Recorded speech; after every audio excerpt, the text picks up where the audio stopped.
Hi, it's Sara, sneaking in one more time before the music starts to tell you about an exciting new product we have just announced from Swivel. It is called Mirror, and it's a new tool made to recognize the potential of reflection in classrooms. Like looking in a mirror. We built Mirror to thrive with AI, to reflect easier, and to partner with teachers. My opinion? I think Mirror is where you and your students are going to meet your potential selves. Check the show notes for this episode for a link to all the information that you need to start exploring and to enter to win a device today. What would that look like to be vulnerable as a teacher and bring kids alongside you with that? We've got this real world problem to solve, and here's how we think we're going to do it. And to find out we didn't solve it that way, but we learned something new.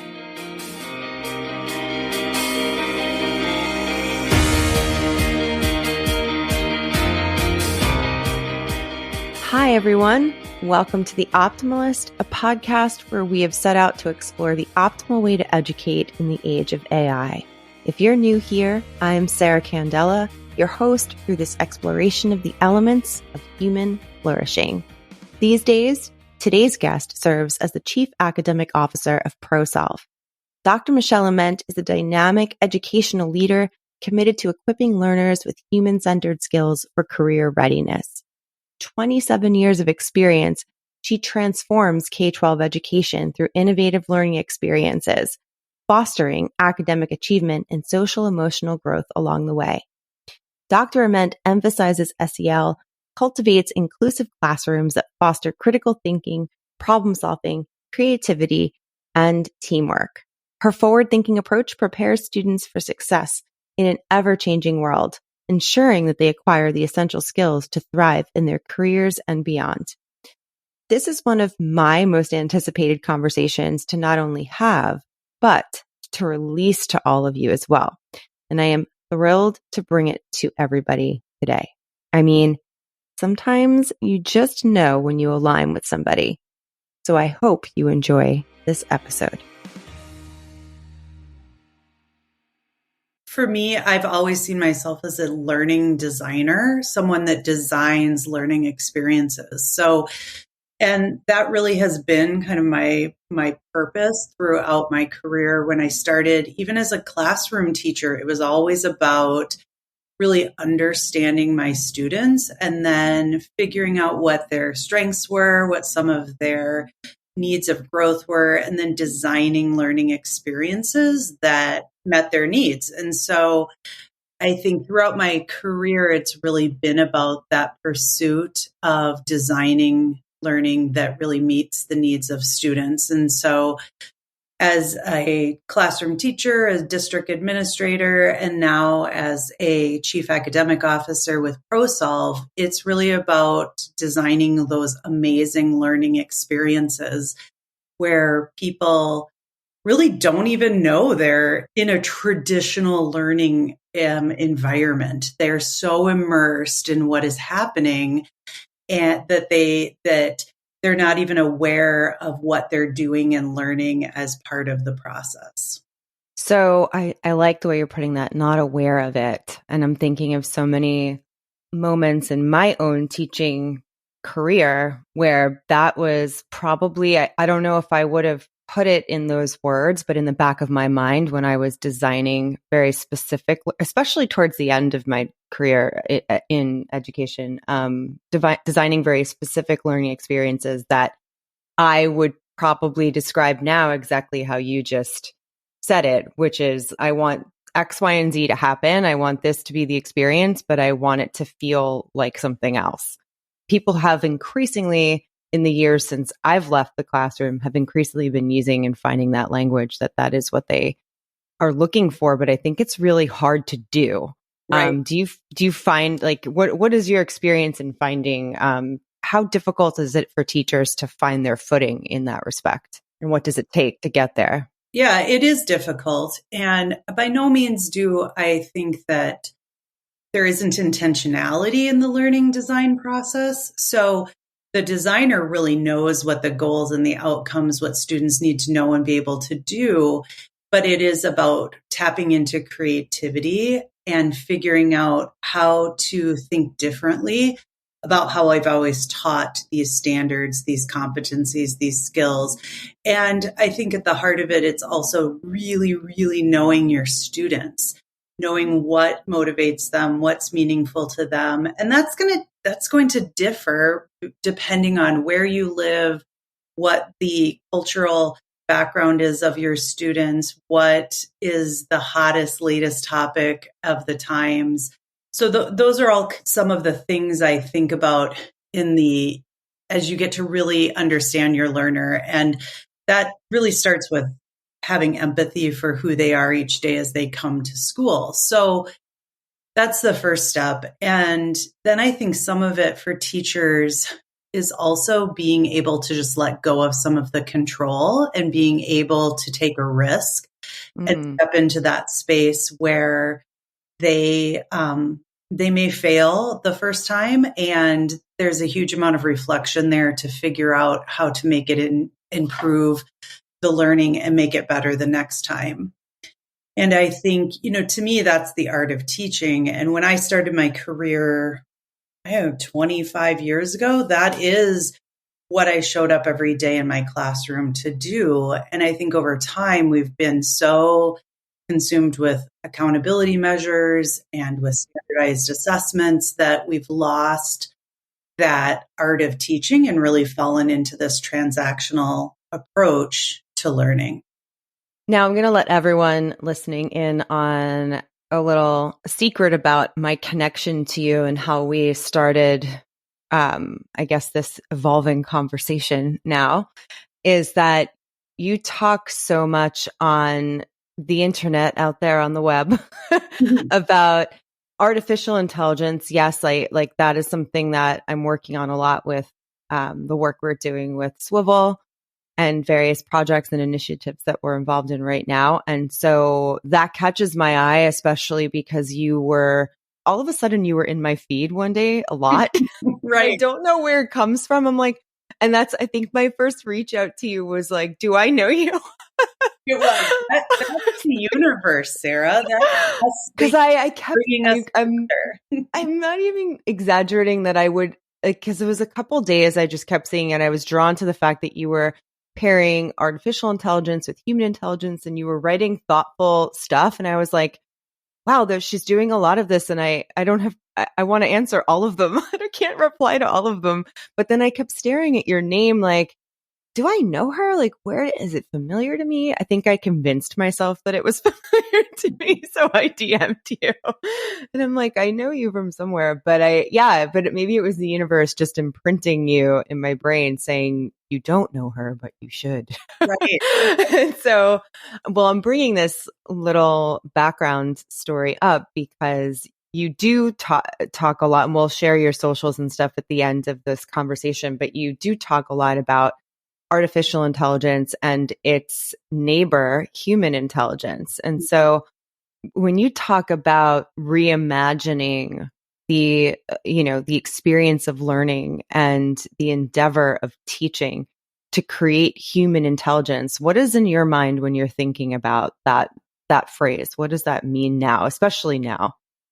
Well, especially now, it means that the world is changing and what we've thought about in terms of career readiness or workforce readiness is drastically changing. And my case is that we need to really start immersing our students in building that human intelligence in our classrooms so that they are ready for an AI world. And, there's stats out there we could talk all day about the stats that indicate the jobs that will be replaced by generative AI and the new roles that will be created that we don't even know about.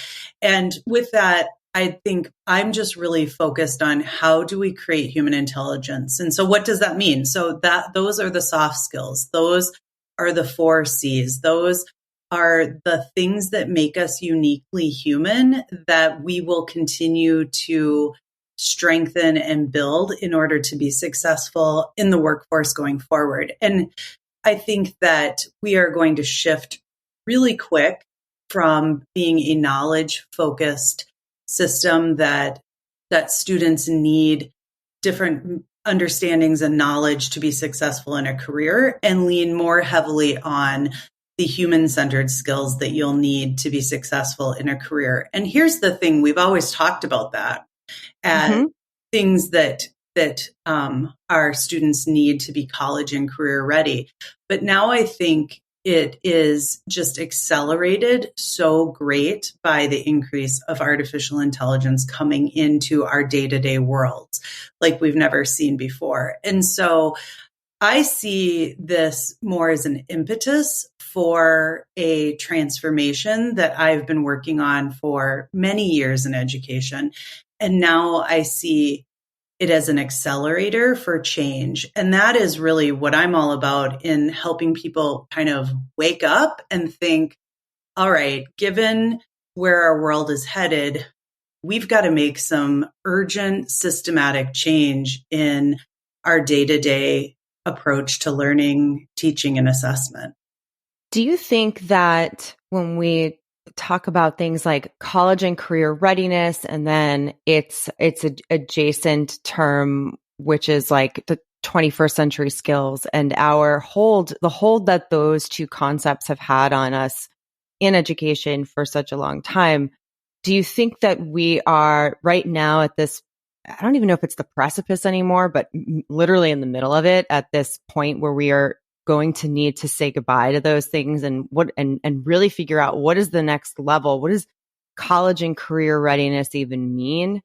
What are we getting ready for? Is it college? Is it like, what are the things? And then what are the, when we think of 21st century skills, we like to have attachments to these categories of things that help us to understand what it is that we're doing. And that's true in all aspects of life. But do we need to move away from these things now? And what is the next level that we need to start thinking about?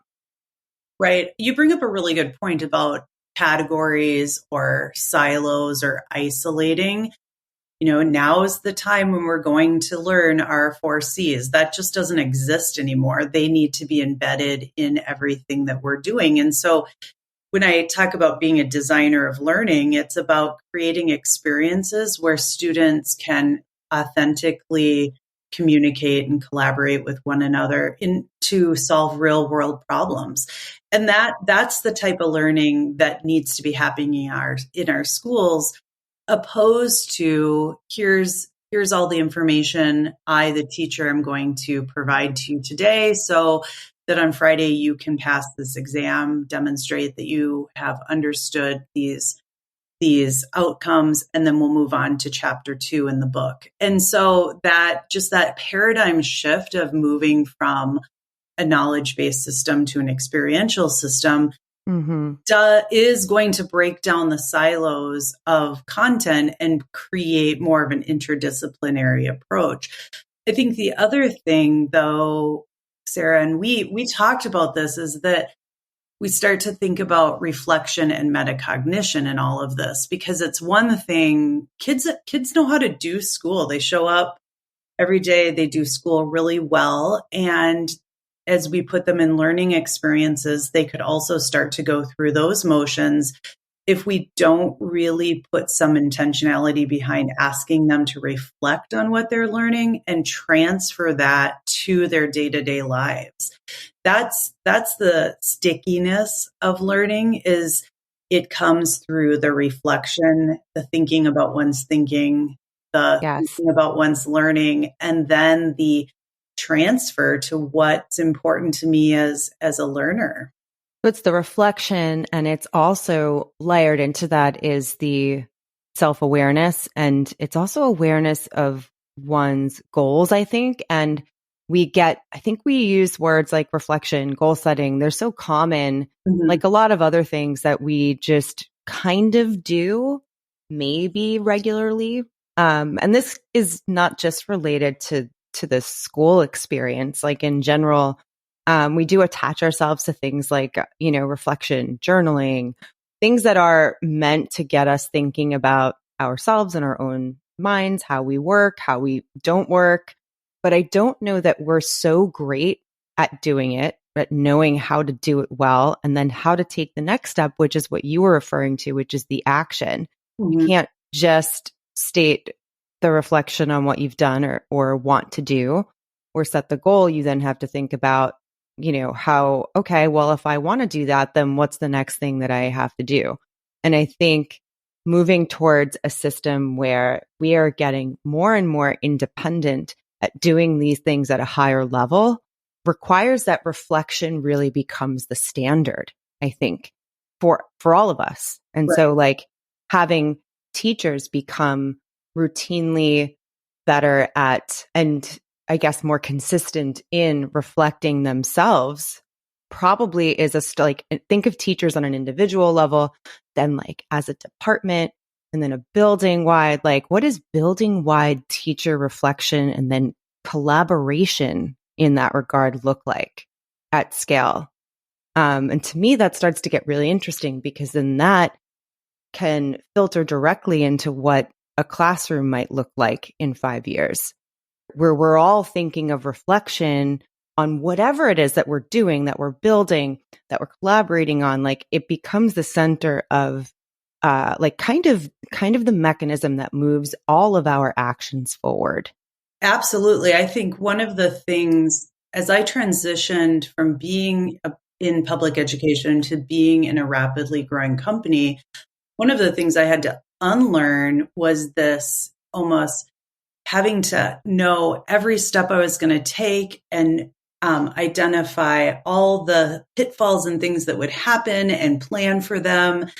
And instead move into a space where there was freedom to take a risk, try something new, expect that it won't go well, yes, and then reflect on that and apply that to doing it better the next time, that continuous improvement approach. And when I was a district administrator, I thought I was really savvy with continuous improvement. I would say I'm all about continuous improvement until I moved out of that sort of safe space, that bubble that a school district puts itself in, and into a place where my CEO was saying, take a risk, just do something outside the box, try something, expect it's going to fail, and then let's grow and learn from that. And so I think about that when you talk about teachers and a systemic collaboration. I think some of that as a system becomes, it's okay to try something and expect that it may not work the first time. And what would that look like to be vulnerable as a teacher and bring kids alongside you with that? yes. We've got this real world problem to solve, and here's how we think we're going to do it. And to find out we didn't solve it that way, but we learned something new. Now we're going to go this way. And then that maybe didn't work. And then we're going to learn something new and we're going to go that way. And just think about the richness of a learning experience like that, where you're in that constant cycle of ideation. And what you're talking about really is almost like the anti-perfectionism mindset, I believe, right? And I think that that's another word that we just use all the time, or, or I want this to be perfect, or this. It's like using the word love all the time. One of those things that loses meaning. And I think people associate perfectionism with this badge, because they will say, I'm a perfectionist, right? As sometimes people say it as if they're thinking of it as a positive trait. Right. But I do think that we did an experiment with this a couple years ago when I first started the Optimalist community. Our first Twitter chat was about perfectionism, and it was still, I think, through the lifetime of that chat, it was still the most populated topic that we did, because people showed up saying things like, it's one of those things about categories. I identify as a perfectionist. However, here's why I don't like that. And there was almost this confessional aspect to being someone that thinks of themselves as someone that starts a project and then has all of these rules for themselves and literally can't let it go until every one of those things is checked off. And every one of those things has to be checked off and done in the exact way that you thought And it becomes this like a piece of anxiety almost, where if it's not done, then if you, all of those things don't happen in that order, then the thing didn't get done. Right. Even if it gets completed, if it's not done that way that you planned or think it should be done, then it feels like it's a failure. And that's like, it's like a cycle that continues. And I just remember getting so many people showing up thinking like, this is how I am and I don't know how to change it.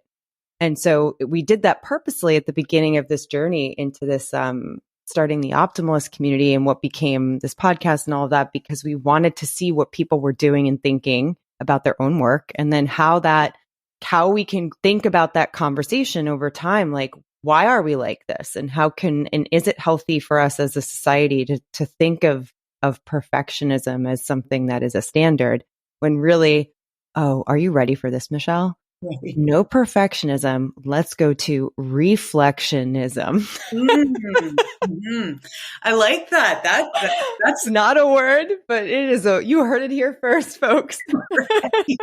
That word, and I'll be the first to admit, I grapple with my perfectionism, and it's an unlearning that I work on every day. And I think about how I got there and the system, the organization that I was a part of that really did help to shape and mold me. And I'm not blaming schools by any means. I'm reflecting, and I'm very reflective. And so I think one of the things, though, Sarah, I'm thinking about is, as a teacher, I always wanted to do right by my students, every single one of them. Class sizes of 30 kids in my class, I wanted to do right by each of them. Yeah. And doing right by them was having really high marks on those end of the year accountability tests. And I would get those reports, and I would look at the class, and I would look at every student in my class and evaluate, did I do right by them? Okay. So that, first of all, that's flawed thinking, but that is what I was, really what was promoted and what I was really conditioned for. And I think the point I'm trying to get to is that in the learning design, I wanted to make sure that I did right by students. So I really tried to follow a formula. I really tried to make sure every move, every minute was designed to meet that outcome. And it just, in this conversation, it's making me wonder, what would the learning have been if I would have just kind of stepped into the moment and tried something, not knowing every little detail that was going to happen, but began a learning journey with my students in a really authentic way? Like, what learning could they have had that isn't measurable at the end of the year state test? But what I believe really strongly is that kind of authentic, true learning would have still provided high marks on the end of the year state test. Yes. So what I'm trying to say is, I think you can have both. I think you can have that strong learning and learning in knowledge and skills acquisition, and in those soft skills like the 4 C's, and some of just that idea about being adaptable, taking risks, reflecting, trying something new. So what do you think about all that? I think I have several things I was going to, and I'm glad you said adaptable again, because I wanted to go back to that before you brought it up. But even if you separate the experience, that your personal experience that you're describing here, even if you separate it from the end of year testing reality that we all face, that most people are still facing, something popped up for me in the way you're explaining the designing of a lesson as being almost, or anything, a unit or anything, as being almost like this exercise. And can I separate myself from being attached to these outcomes? I don't know. But I'm thinking of that I taught high school. So it is so easy to fall into this pattern of thinking every class period throughout the day, like that 42 minutes or whatever it is like a show that you're putting on. And you hear a lot of, especially high school teachers, when you do, if I taught 10th grade English, I could be teaching 3 of the same class. Like I could be teaching Macbeth 3 times a day. Right. And so it does become like this rehearsed checklist of like, oh, I did the first period. Now I get to do it again. What can I do better? And it can easily fall into this routine of being about my performance rather than being about how can I erase all of that list of things. Okay, I did it. I did these things first period, but what can we do completely different fourth period? I do feel like there's something there where we get a little seduced by that. I mean, I did it all the time. I was like, oh, I have to do this 5 times today. So how quickly can I do it next time? Or like, can I be more perfect? Can the kids be more, can they get into a tighter routine? I don't know that the tighter routines are always the best way to adapt, right? To what it is that we really should be thinking about and trying. Right. As you were speaking, I was thinking a little bit about, sometimes I've been told you're ideating too much. You're you're reflecting and trying something new too soon. And I think that's an interesting, No such thing. It's right. It's slow down. You need to bring everyone along with you were some comments that I have heard before. And it's like, no, I love where you're going, that whatever you thought first period, whatever you planned for first period, you learn something in that moment. Mm-hmm. And so apply what you learned to the next hour. And then you learn something more and apply that to the third period. And by the end of the day, it may not be a complete overhaul, but you've gathered intel, you've gathered information, and it's informed what you should be doing differently. You'd actually be remiss and doing harm for kids if you didn't continue to ideate in a quick fashion, because the learning that you as an instructor are gaining is going to help kids do better. And so I think there's something, going all the way back to your question around how do we create a culture of reflection with a staff and a school district, it's really got me thinking around what PLCs or communities of practice might you put together where teachers can lean on one another, be vulnerable, share their experience, and feel open and free to be able to experiment and try new things. I just don't know that people trust that if they do that, they'll still meet those accountability measures that they're held to. Yeah. And I think the thing that we're always, whenever topics like this come up in any conversational setting like this, I think we're always thinking about how, isn't there space for us to do both? Does it have to be one or the other? Do we have to choose? And I think we need to continue to normalize the idea that balance just really, like, sometimes we're going to be more of one thing than another. It's like, in any relationship that you have, you might go in thinking, I ideally want this to be 50-50. And that's just, not the reality of living a real life. Right. And so I think, I think we have to think realistically about how we live our school days and how, we could do a little bit better in certain areas, but we aren't always going to get that exact balance, I think. And what I did want to bring up as part of that, I liked what you were just saying about thinking about that building wide reflection. And then, of course, we're saying earlier how that then gets woven into the fabric of the classroom. And then kids learn how to do this as a classroom wide practice. And then an individual practice, like, it's all exciting to me. But moving from thinking of like the 4 C's and things that we were mentioning before, like 21st century skills and college and career readiness, all of those things that we have learned to align ourselves with for so long. In terms of reflection, if we are switching to like a core reflection based model of running a school, what does that translate to? And I'm just going to want to know what you think about this. We're thinking about this model of reflection that deals with the 4 F's. Have you heard of this? No. Okay. So the 4 F's, if you think of any reflection, if you were going to go, when we're done recording, go reflect for 5 minutes about this recording, about how you thought about your experience in this interview. So I can't be reflecting during the interview. You can. That's good. Good. You should be compiling and reacting, I guess, right? Would be your reactions. But afterwards, the four Yes. F's that you're going to include in your reflection are facts, feelings, findings, and then projections of the future. Oh. So facts, feelings, findings, future. So like your reflection, I think can't just, it can't just be floating around in space. It's got to be based in something that happened. Obviously when we reflect on anything, it always incorporates what we felt about it. That's part of it. But then we have to move past that, right? So what did we learn when we put those facts and feelings together? What are we finding as a result of that, right? I guess we're comparing.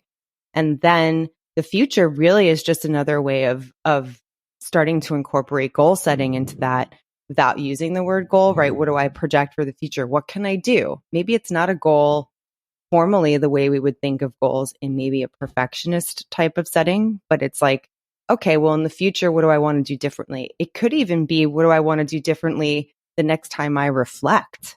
Right. Like, how did I do in this exercise?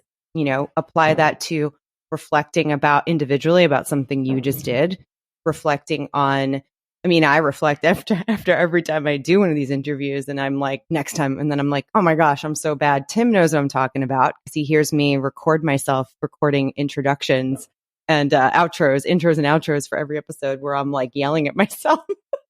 And I'm like saying the word optimalist over and over again. And I'm like, why can't I pronounce this word when I'm recording? And then he'll text me and say, why are you so hard on yourself? Right. Because he's actually hearing my self-talk because Right. I'm just sitting here at the mic recording an introduction by myself, and he's the only one that's going to hear it. And he hears me yelling at myself. So Tim's the only person in the world that hears that stuff. And then I get texts. He's like, you weren't nice to yourself today. So it's interesting to hear that. And so I'm thinking of like, what do you think about that facts, feelings, findings, future? And then imagine actually kind of something similar to the way I just described how Tim listens to me. Like imagine a kid was involved in a sort of recording self-talk like that. And then a teacher could hear that. And then either recommend like, okay, go on or go back and do this over. Like, I don't know how that works exactly, but to me, it sounds like a way that that model could kind of start to make its way into instruction. Definitely. I really like the 4 Fs. I was thinking about data, things I'm working on, things I'm trying to improve, and how it is about what are the facts? How do I feel about it? And then what data or evidence kind of solidifies, proves my fact or my feeling or combination of both. And then what do I do with that information? How does it inform the next time? And I think about learning as such a natural process. We learn all the time. I'm curious what the latest thing you're learning is, Sara. What's something that you've been learning? Something I've been learning. Oh my goodness. About this stuff? No, just in general, like you're learning how to do something new. Is it natural that you apply these 4 Fs in your processing, in your reflection about? Oh, yeah. So something I can tell you something I'm learning that's new. I am learning how to really closely monitor the performance of this podcast. Okay. And so like researching and doing all that stuff, but having to look at facts, right? That's got to be the first part of it. And then reflecting on how I feel about that. Like I'm upset that I had 1 download today. Right. Something like that. But a lot of my feelings also have to do with parts of the production. Like, do I do this well enough yet? Could I use a better microphone? All of that stuff, which I think can be encapsulated into, because it's kind of my opinion, right? I'm doing this. I'm the only one on this side of the mic. So I'm the only one really experiencing all of that. And then putting those things together while combining, like, I can tell you a ton of facts about this podcast. I can tell you a ton of facts about what similar size shows do in our category or in, you know what I mean? And I can kind of look at those and then I can put that together with what I feel. And then what are my findings in that respect, right? Like what is the reality? Because then that feeds directly into the future part. So what is the real expectation that I can have that will help me set a goal for like what I'm going to call my monthly active listeners? So like for from now until the end of the year, like what can I put together with all of that information plus my own desires of how I want this to feel and sound? And what is a reasonable goal by January 1st to say, hey, this show has grown since episode 1, which was, almost right in the middle of the year. So all of that together is like a giant reflection package that to me, it's me doing it alone, but it's reflecting this whole experience of creating something. And then the creating of that can't be done without bringing other people in to collaborate with as well. So it's never going to be, it's me doing the thinking in that process, but then it's having to troubleshoot, how do I create that result so that the future that I want is where I start at my next step. Then I start there and I reflect again. How can I make this better? Right. And it could be short cycles of this. I mean, you did an amazing job reflecting, let me say that. Thanks. And then, the model for everybody. Yeah. Like you're probably, you mentioned you've got some recordings later this week. So you're going to reflect and think about those recordings as well and put it into practice in these short iterative cycles while you're also thinking long-term future. And so you asked the question of, is this fit for the classroom? Well, absolutely, because to me, it's genuine learning. What you described is a natural process in your day-to-day world. You could have picked something like you're learning how to bake homemade cakes and there's a learning process there. Did I use the right flour? Is the right temperature? Are the eggs cold? Are the eggs at room temperature? I'm not a baker, but so I'm kind of picking that stuff up. But there is a process of reflection and using the facts and the feeling of how good something is and the findings to inform the future. So what does that look like in a classroom? Just imagine if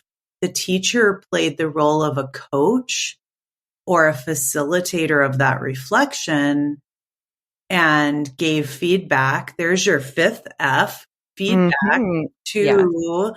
to the learner on their approach. Did you look at these facts or probed a little bit into how they were feeling? What does the evidence tell you? And then how does it inform your future? To me, that fits so perfectly into real world experiential learning as a way to really get at that deep learning for transfer across the school day, a transfer into life, and transfer into career readiness. So I think at the heart of what we're really talking about in any learning process is that cycle of reflection. You read my mind right there. It was like 3 moments there where I was like, oh man, she said it. Oh man, she said it. But and I was just first, before I say this, I was going to quickly add that I didn't say before that part of feelings is also like your actual feeling about your performance, which is, I think, the part of reflection that we think is the only thing that reflection is just saying, I felt like I did okay on this, but I could do better. Right. Like, I felt like I did better last week, and this week I actually did worse. But then it's like, where are all those other parts? What did you do well on? What categorizes that? Like, so that's where like the meta part comes in, right? How do we get that to that meta level of awareness and cognition? And then even beyond that to creativity is really thinking about how we actually felt about how we did, or if we're reflecting as a group, which I think should increasingly become a part of a classroom experience, right. Is like, how do I feel about the performance of me and the 4 people I worked with today? That then adds another level of how do we cooperate and get along in the next world, in the future, in a future where we're now working and learning alongside AI that can do a lot of this stuff in a creative way, almost at the level that we can do it now. Like they have the 21st century skills. Right. So what we need are mid-century skills. How do we reach that? Where's our human intelligence? And how do we, that's where I think we're going to find it. Absolutely. And, when you were talking about working alongside one another, part of that too is being able to be self-aware of how you're working in the group, and also giving feedback to others on how they're showing up in the group. And so there's just so many that's like a whole nother conversation about group dynamics and how different cultures work together and how different individuals work with one another. And I think how does culture play into how we give and receive feedback to one another, I think is something that we need to focus on in our schools and be able to support students in doing that. I've only spoken to Michelle one other time, but this is how we talk. Right. We're like, okay, there literally could never be an end to this conversation as we get into it, right? We're like, it's like, as you talk, I'm writing down a page of ideas that I want to, and what's funny is that it's not even like completely new things. It's that we are thinking about and working on a lot of parallel concepts. And I think the energy there is that, like, when I talk to you and other people like you, I do think that there's this synergy that we're all moving in this direction, and it feels like the right direction. It does. I couldn't agree with you more. It feels like there are parallel conversations about, because I feel like we're on the impetus, or maybe we're in the middle of it, like the opportunity for transformation in our classrooms, unlike we've ever experienced. I think about the power of generative AI and what I've seen in just even the last weeks. It's the pace as just continuing to evolve so quickly that it's imperative that we figure out, okay, what does it mean to live in a world like this, and what do our students need to have? And when we talk about human intelligence, we could begin to unpack all of the various things that fit under that category. Today I've just talked about it in high level with soft skills, problem solving skills, 4Cs. I don't even think that begins to do justice to what it means to have human-centered skills in an AI world. Yeah. And now I'm glad you brought that up, the 4Cs again, because that was actually when I was going to comment on before I went on my last tangent there. But I was going to comment before that, what you were describing as what the classroom could be using in the model of using those 4 Fs. And I like that you had me describe all that. And then your reflection about that made it sound to me that if we follow that model, the results that happen, if that becomes routine and the core of learning, and the way we even like communicate and collaborate in an office setting, doesn't it sort of kind of automatically start to line up with some of the values we do want to keep from the 4Cs and 21st century skills and college and career readiness? Like, what are the things that we can pull out from all of those that we're going to get just by focusing on this process of either reflecting and then doing a thing, or doing a thing and then reflecting, or collaborating with a group and then reflecting, where reflection is either beginning or the end of everything?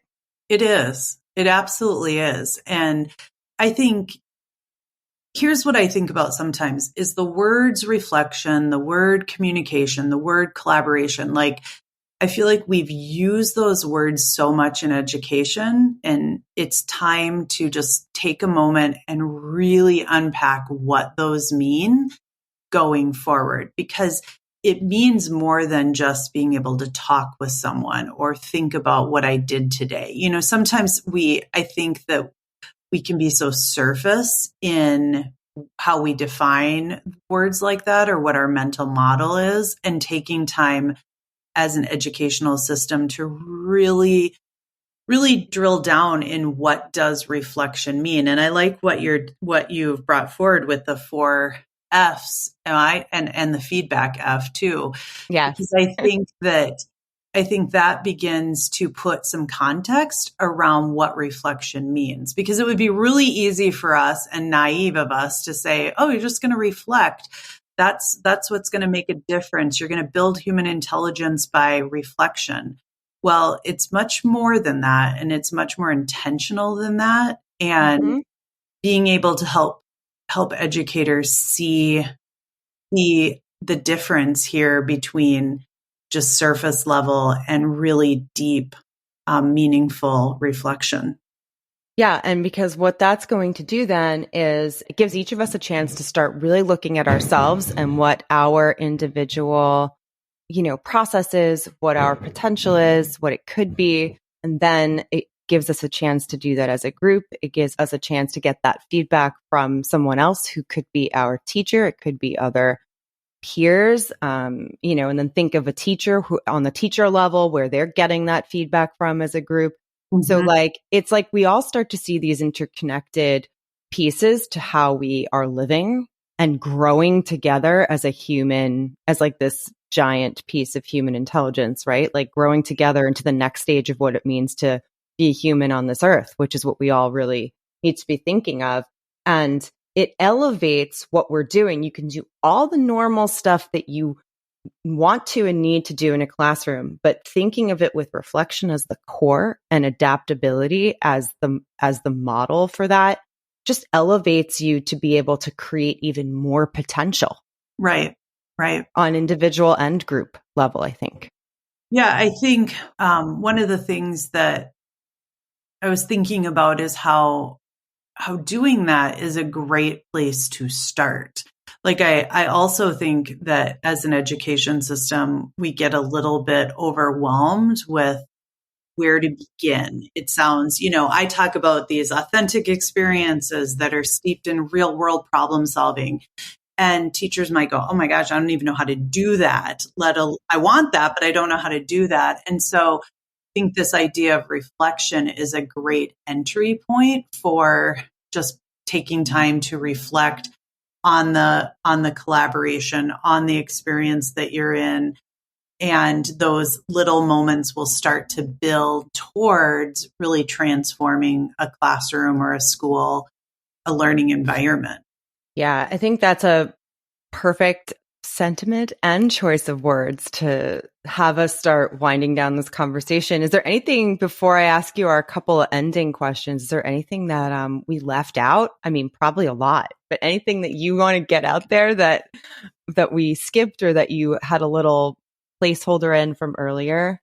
Well, I'm at a loss. A million things. Right? A million things. And I think I'm really reflecting on just this whole 21st century skills, career and college readiness 4Cs, and really would love to have another conversation with you about like, are those the right competencies? Are there other things now that we have a post AI world that we need to be thinking about and really defining what do all of those terms, those competencies mean? I think about adaptability. We didn't even really get into that as a concept. And that's not one that I hear a lot. I hear the 4Cs.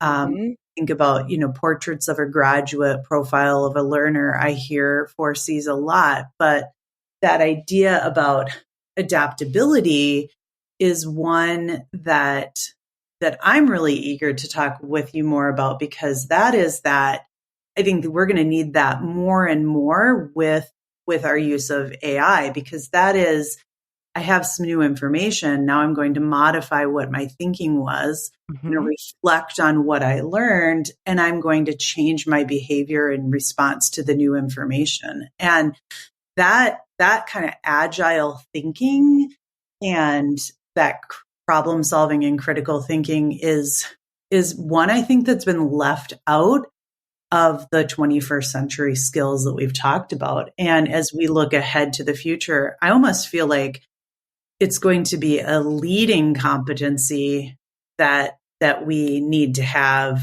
as we evolve with change and as the world evolves. Couldn't agree more. And now I'm like, okay, stay tuned for episode 2 on Right. Adaptability podcast with Sara and Michelle. That's Absolutely. what we're starting. I'm feeling compelled right now to throw it out there to anyone listening in any position in education. Let us know, go on Twitter right now, do hashtag optimalist to get our attention, or you can tag me in it if you want to go directly to me. But I want to know, what are your thoughts about, first of all, the idea of adaptation or adaptability and reflection? And I would say maybe resilience is Right. something that's added to that. These are the kinds of things we're thinking almost start to form the new version of these 4 C's, et cetera, or the 21st century skills. Mm-hmm. So what do you think? What do you guys out there think about the level that we're placing these skills on? And then what would you say are the new skills that we need? What are you discovering in your daily work, in your practice? I would also say, is the choosing of these things going to come from the same place as it always has? Or is it going to be more of a collaborative experience between, we're all kind of deciding this together? Because I think we all have to be reaching to this level, not just in a school setting, but everywhere. Right? Because that human intelligence needs to be human wide. Right. I mean, I think at ProSolve, we are centered on our education system right now, but we are also looking at what does it mean for the current workforce when it comes to gaps in human intelligence? How do we work closely with businesses to upskill, to increase their human intelligence? Because it's not like everyone that's in the workforce today is prepared for interacting and working in collaborative settings, communicating really effectively, being adaptive. Okay, the current workforce lacks skills as well, and so I think our focus is on the future workforce, but I think there's room, Sara, for a conversation around how do we help support and upskill our current workforce. Yeah, and that'll be episode 3. So Right. more coming from us, everybody. So Michelle, before we completely have to cut each other off here and make ourselves stop talking, Right. I do like to ask people if you have anything you want to share about. I like to kind of give our audience a snapshot into maybe another side of your personality, or what kind of things are filling up your brain, or, your consumption of stuff like we all have. So is there anything you are reading or listening to or watching recently that, it doesn't even have to be professionally aligned, but anything that you would say you would recommend people also consume or get a hold of? That thanks for asking. Most of my consumption is very focused professionally. I confess. That's totally fine. I totally get it. As I'm looking at my 1, 2, 3, 4, 5, 6, 7 books on my desk, and they're all about AI and and attention and all this stuff. I have fallen into reading Lessons in Chemistry. So that is a novel. Wow. It's a series on Apple TV now, but I've told myself I have to finish the book before I can watch the series. So that is, something on a personal side, but I'm really into, I guess, what I would call micro learning. I subscribe to a ton of listservs. And so I'm always reading articles and blogs and finding podcasts. And my favorite podcast, of course, is the Optimalist podcast. Good answer. I actually really am trying to stay in tune to the education market and what is the market telling us that they need and that they want, and what are educators thinking about. And so I find EdWeb has a ton of great content. Ed Week pushes good content. I've actually GSB AGU produces a daily curation of articles, both in the education and business sector, that I find really fascinating. So that's kind of how I fill my fill my micro learning. I am the biggest fan of Brene Brown. And so Mhm. I have read everything she's written, every podcast she's done. And I'm very sad that she's no longer producing audio content because I would Yeah. loved tuning in to listen to her. She really has been instrumental in developing me as a leader, as well as Simon Sinek is another favorite. So Yes. those are, but I'm much more into the tidbits, how many little, articles and things that I can read versus a lot of books. So Mhm. that would be Okay. where I am. And as far as when people listen to this episode and realize, wow, what great synergy between Sara and Michelle, and they're like, I want to follow Michelle. Right. Where can people follow you or go to interact with a lot of the things that I saw originally that made me hallucinate that I knew you? So where can people interact with you and find more information about the work that you're doing? Well, certainly on Twitter, where we found each other at Ament, and then also on LinkedIn. I found LinkedIn to be a place where I'm able to really interact with other thought leaders in this space. And so I guess I'm posting probably the most content on LinkedIn. I'm also not bound to the 280 characters on X Yeah.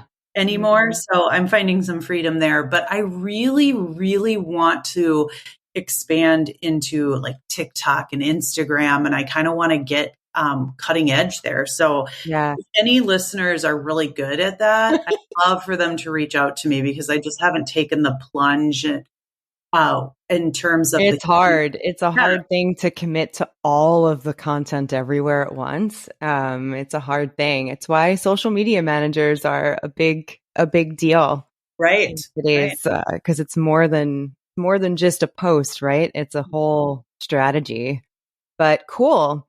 Well, thank you so much for joining us. This is our second attempt to be with everybody today. Yes. We had a wild, never experienced by me before audio problem this morning, which I'm sure Tim will hear all about when I record my self-reflection to him later on today. But yeah, so this is our second time today, and I'm so glad that we didn't have to put this off another day because I wanted to be totally focused on this conversation that I was so excited for, and I'm very glad that we did. I told Michelle she had to be my only interview today. Well, I am leaving really energized, Sara. So thank you for the opportunity to talk with you for the last bit Who of time. knows? An hour. Yeah, my mind's just kind of bursting right now with all kinds of ideas, and I look forward to continuing conversation here in the near future. Something that strikes me when I talk with Michelle is how willing she is to dive into topics that we are both thinking about separately, but for which there's no obvious solution. So in its place, naturally, is exploration. And that's what all of my conversations with Michelle are like. This is the second week, episode 32, where I am instituting reflection prompts or questions at the end of each episode. Typically, these will be asked by the guest themselves, but until we catch up with those episodes, to start us off, I am going to keep doing it for them. So for this week's episode, let's reflect on how the day-to-day experience in schools should change with the rise of AI, including incorporating human intelligence, like soft skills, and using reflection as an authentic learning experience. What I would ask you to do is, of course, reflect privately. But if you follow me or Swivel on Twitter or Instagram, you can participate in the discussion there by replying to reflection posts that you see for this episode. Or you can comment on Substack underneath this post if that is where you are listening.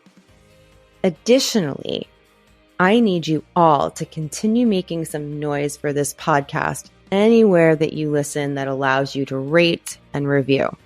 Please consider letting us know what you think by leaving a review or a rating, of course, in Apple Podcasts. And you can reach me on Twitter at scandela, 9. The hashtag optimalist can be used always when posting answers to questions that we ask here, especially if you can't find the original post, and I'll be sure to see it. I can also be reached at Sara@swivel.com. You can listen and subscribe to the Optimalist podcast wherever you love listening to great podcasts. New episodes are released every Wednesday, and links to all of these resources mentioned today are available in the show notes. The Optimalist podcast is brought to you by Swivel. At Swivel, we understand that the biggest challenge in education is the rate of change. Policy revisions, technological advancements accelerated by AI, of course, evolving job markets, and ongoing research constantly identifying new best practices are only some of the factors affecting the rate of change in education today. To learn how Swivel can help you be more reflective, engaged, and adaptable, visit swivel.com. You can also follow us on Twitter and Instagram. Thanks for listening to The Optimalist, and I will be back next week with a whole new conversation and a whole new reason to be reflective.